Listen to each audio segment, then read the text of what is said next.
Donc je vais directement balancer mon premier de mon classement, qui pour le coup est Kevin. Voilà, tout simplement. Kevin, pourquoi Kevin? Parce que Kevin, il a la meilleure, mais la meilleure super du jeu. Je vous remets en garde, c'est bon. Je vais vous citer les deux premières avec les points. La A, elle a 4 frames, la C, elle a 4 frames. J'ai pas mis le Bloxton parce que le Bloxton est en négatif. Mais c'est pas celle-ci qui m'intéresse. Celle qui va nous intéresser, c'est celle qui va arriver. Je vais la faire avec sa faible. Sa faible qui sort à 12. Un start-up de 12, mais derrière il y a plus 1. Regardez, j'ai l'avantage. Regardez comme ça va aller super vite. Voilà. Terry, on l'a même pas vu se remettre normalement. Il s'est pas remis mettre. Ça veut dire que Terry, il y a plus 1. Plus 1 derrière, on peut pas mettre une 0 frame. Parce que c'est plus 1. Si à la limite ça avait été neutre, peut-être. Là, je vous cacherai pas que j'ai jamais eu cette situation-là dans un versus. Il faudrait qu'un jour, voilà, je prenne un pote à moi et qu'on puisse tester ces choses-là. 0 frame, plus 2, plus 3, est-ce que ça passe? Voilà. Donc, a priori, dans une logique, hein, là je pars encore dans une logique, si on a plus 1, c'est que on est dans l'avantage de se mettre en position de garde. Donc l'adversaire, même s'il a une 0 frame, il va la mettre dans la garde.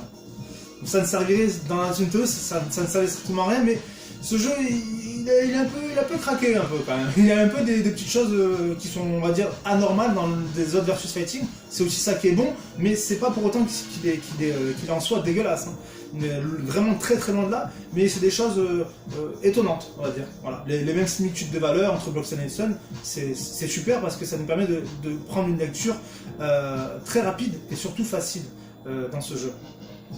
Mais donc pour revenir à Kevin, je vais vous montrer pour moi ce qui est la meilleure super, c'est tout simplement sa version D. Voilà, dans sa version D, lorsqu'il la lance, elle sort en 0 frame. Derrière on a plus 3 et si elle rentre, il y a le personnage donc est stunné. Voilà, donc je peux faire un combo très simple. Alors, je vous sais, c'est un combo vraiment dégueulasse que j'ai fait. Hein. C'est un fameux 3D combo, j'ai fait 58% de damage sur la barre.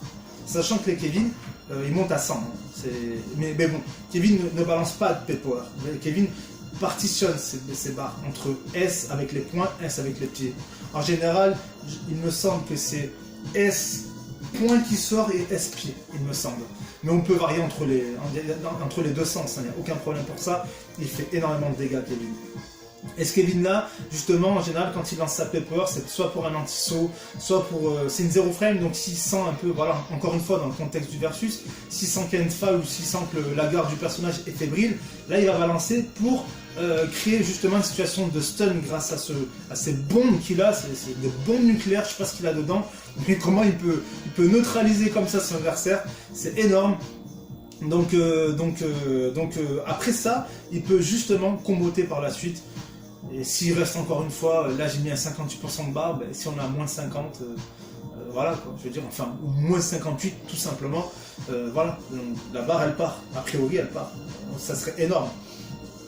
Mais voilà, je pense que pour moi c'est mon classement, parce que je vais le mettre premier par rapport à un combo qu'il a ces fameux justement rotors, que j'avais déjà montré dans une vidéo précédente.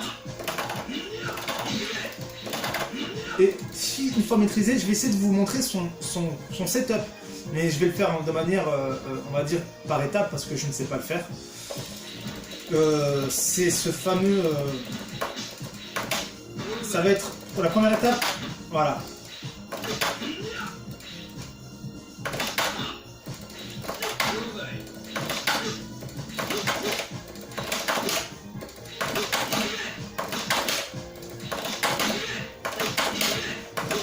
Je vais essayer de...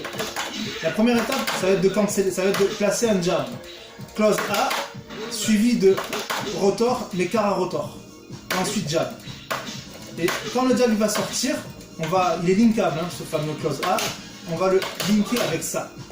Ce fameux coup-là, c'est son break move. Là, vous voyez, je break move, et après, on dash. On dash et on refait la même manip. Ça, c'est un block string. C'est un pressing de block string. Et grâce à ce pressing-là qu'a Kevin, si on sait le gérer, ce pressing-là, on a un rapport de force immédiat. On est passé, on va dire, d'une 3e ou 4e position dans la tier list à quasiment le podium, hein, enfin le podium premier ou deuxième. Je vous dirais très franchement, moi je les classerai premier pour ce fameux stand, ce fameux tier, le fameux bas AB qui est juste génial. C'est pour moi le meilleur du jeu. Ça chope, il a une shop split. Elle a une particularité, regardez, je vais la faire avec un espèce de petit trou, c'est-à-dire taper dans une garde et ensuite faire la chope. Si je la fais avec sa version C, allez, je vais la refaire. Je crois que c'est...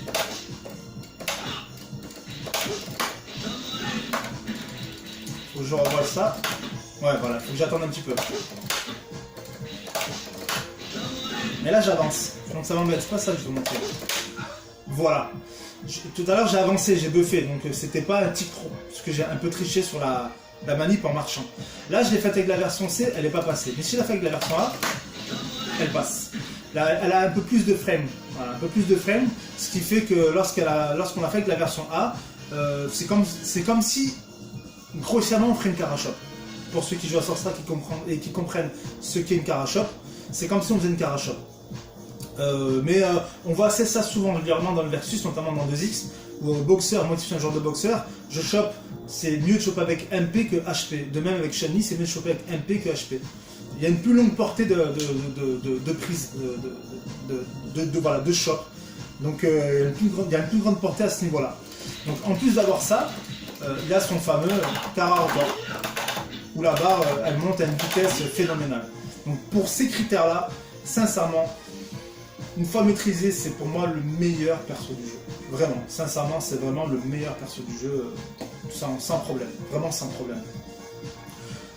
Donc voilà, c'était seulement ce que je voulais vous montrer, vous expliquer que c'est très important de savoir ce qu'est une frame data, puisque une frame data, lorsqu'on connaît ce que c'est, on peut comment dire, on peut s'intéresser maintenant à un autre mécanisme, c'est-à-dire le pressing. Parce que lorsqu'on connaît les valeurs, ces valeurs-là, elles vont nous montrer tout simplement automatiquement où se placer, quel coup punir en fonction d'une telle ou telle situation, quel coup utiliser, comme je l'ai montré par rapport à la shop. Voilà, ça c'est quelque chose à savoir. C'est des valeurs qui sont justement écrites, hein. C'est pour ça qu'on sait que cette shop-là est mieux qu'une autre, enfin que la version C, pardon. Bref, on va vous montrer qu'est-ce qu'il faut faire, qu'est-ce qu'il ne faut pas faire, tout ça, rien qu'avec une connaissance de ces valeurs-là. C'est pour ça qu'on n'a pas réellement besoin, dans un premier temps, d'être techniquement bon. Je ne m'attarde pas sur les Just Defend plus Guard Cancel, puisque déjà ça va être assez laborieux à le montrer, sachant que le mode training il est vraiment restreint, ça en attaque. Et... Voilà, donc c'est ça, l'indicateur c'est sa barre de SM de l'adversaire qui monte. Une fois rempli, je peux. Voilà, ça serait ultra long. Et ça ne servirait strictement à rien, surtout parce que c'est des choses assez techniques à réaliser et c'est pas comme ça qu'on aborde un versus. Je veux dire, moi quand j'aborde un versus, si je joue à Sur Strike, c'est pas pour faire du pari. Je m'en fiche, quoi. Le pari viendra une fois que j'aurai assimilé les techniques basiques et surtout essentielles du jeu. Donc on peut pas directement se lier en faisant que combo, faire des combos, il faut quand même créer une ouverture. Mais là je trouve que c'est pour moi la même chose, donc je m'attarderai pas là-dessus. Mais il y a les pressings à savoir. Les pressings, comment connaître tout ce pressing là, comment savoir ça, comment l'utiliser, tout ça, je vais vous montrer dans une autre vidéo et vous allez voir que ça va être assez intéressant. Sinon, je pense que j'ai bouclé un peu pour les SM. Voilà, il faut prendre en compte que faut pas se focaliser que Kevin, je veux dire, c'est la meilleure. Certes, c'est la meilleure, mais c'est pas pour autant qu'il fera gagner le match. C'est bien entendu lui qui fera gagner le match. Mais qu'on soit d'accord, les deux persos qui se démarrent de mon classement subjectif, hein, je le précise bien, ils ressortent également dans la tier list et ils font partie des 3 premiers. Kayn étant le premier incontestable, je veux dire, pour moi, un Kevin très bien maîtrisé, il est je pense, au-dessus de Kane. Voilà, au-dessus de Kane. Mais il faut beaucoup plus taffer un Kevin qu'un Kane. Je suis tout à fait d'accord pour ça. Mais voilà. Alors que Dongwan, qui vient un peu plus loin dans ce classement-là, lui, il serait plus un middle height, voilà, dans la tier list. Et je pense que ce serait peut-être le meilleur. On voit souvent, il se tire un peu la bourre entre Terry et son frère, et on voit souvent justement se démarquer de ces deux, sachant que Terry est aussi très très bon, mais Dongwan est très bon parce qu'il a un bon jeu de sol, et surtout il a un bon jeu de air, et c'est justement ce qui fait sa force dans un premier temps, mais finalement en taffant un peu le perso, on se rend vite compte qu'il excelle un peu de partout. Il a finalement bien son statut de génie, c'est super vraiment bien lié, je trouve. L'histoire, ils ont vraiment énormément réfléchi sur ça. Puisque ouais, c'est un génie. Il a peut-être pas les facultés dans l'entraînement qu'a son petit frère. Son jeune frère cadet, il a peut-être pas tout ça, il n'a pas, justement cette rapidité d'exécution, mais finalement il est bon partout. Il est bon partout. Et le pire, c'est que sa super, donc qui erre, qui juggle, sa air super, excusez-moi, qui peut juggle, elle peut faire un combo en P-Power, donc avec ses deux super utilisés, elle fait quasiment 80% de la barre. Donc voilà, c'est un très bon, voilà, je pense que c'est un très bon classement qui fait comprendre que finalement toutes ces valeurs-là, elles sont à prendre en compte. Parce que si admettons Freeman n'est pas très très bon et qu'il est au fond de la tier list, c'est peut-être pas pour rien parce que ces valeurs elles sont un peu dégueulasses, quoi. Je crois que j'ai ces valeurs.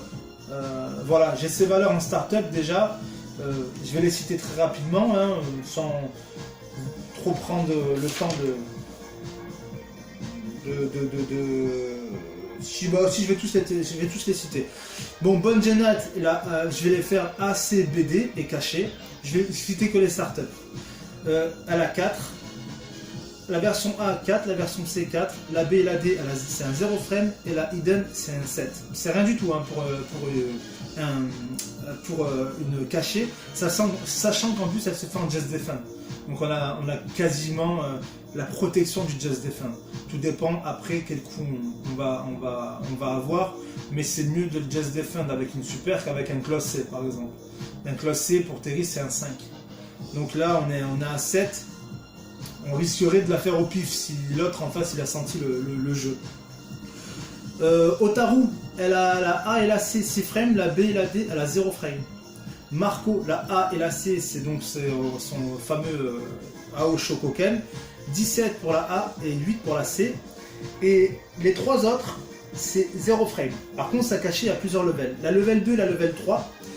Celle où il fait un enchaînement de coups de poing, de coups de pied, elle est à 0 frame. Par contre, celle où il envoie plein de coups au ken, et qu'ensuite il finit par des dragons, elle est à 3 frames.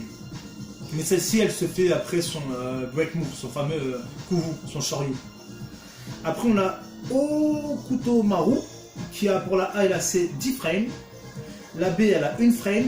Et la D elle a 0 frame, il est très bien garni lui aussi à ce niveau-là, hein, puisque la B et la D et une frame, c'est les shurikens, donc il n'y a aucun problème.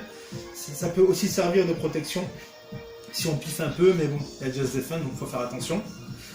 Kevin, je les ai cités. Freeman, je vais le garder à la fin. Griffon, A et C, ça chope une frame. B et D, ces enchaînements de coups de poing. 14 pour la B, 13 pour la D. Gâteau, excellent aussi. A et C, c'est sa fameuse brisage de coups, 0 frame. B et D, c'est son coupé dragon 3 et 3. Et sa Hidden, elle a 11. Enfin, c'est pas vraiment une Hidden, mais bon, on va dire que c'est une Hidden. Jan Hoon, il a pour la A et la C 12 frames et 11 frames. Pour la B et la D, c'est une 0 frame.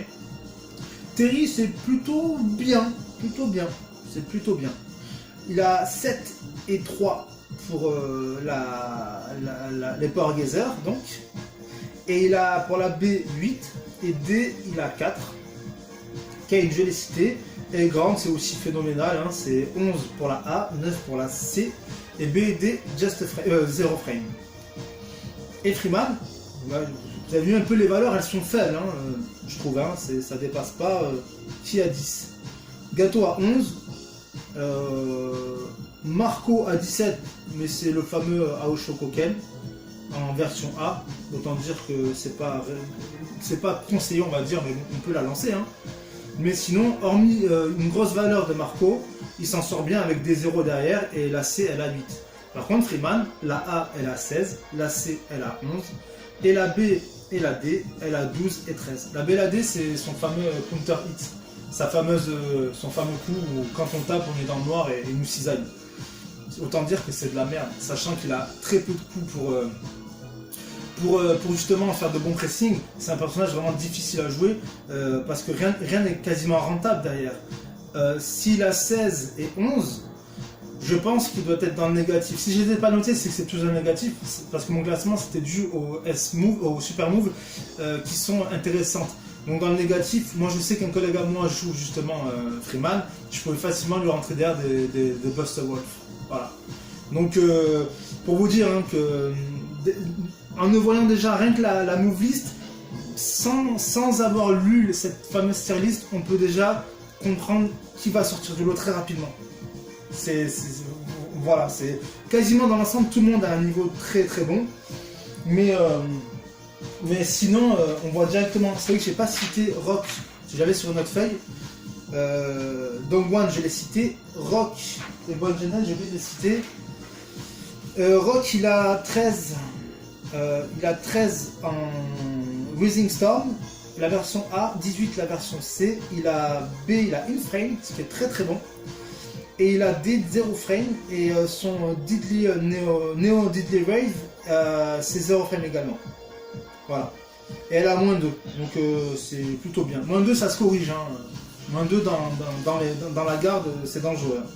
Et Bonne Janet par contre c'est aussi un peu dégueulasse par rapport au recovery, mais c'est normal.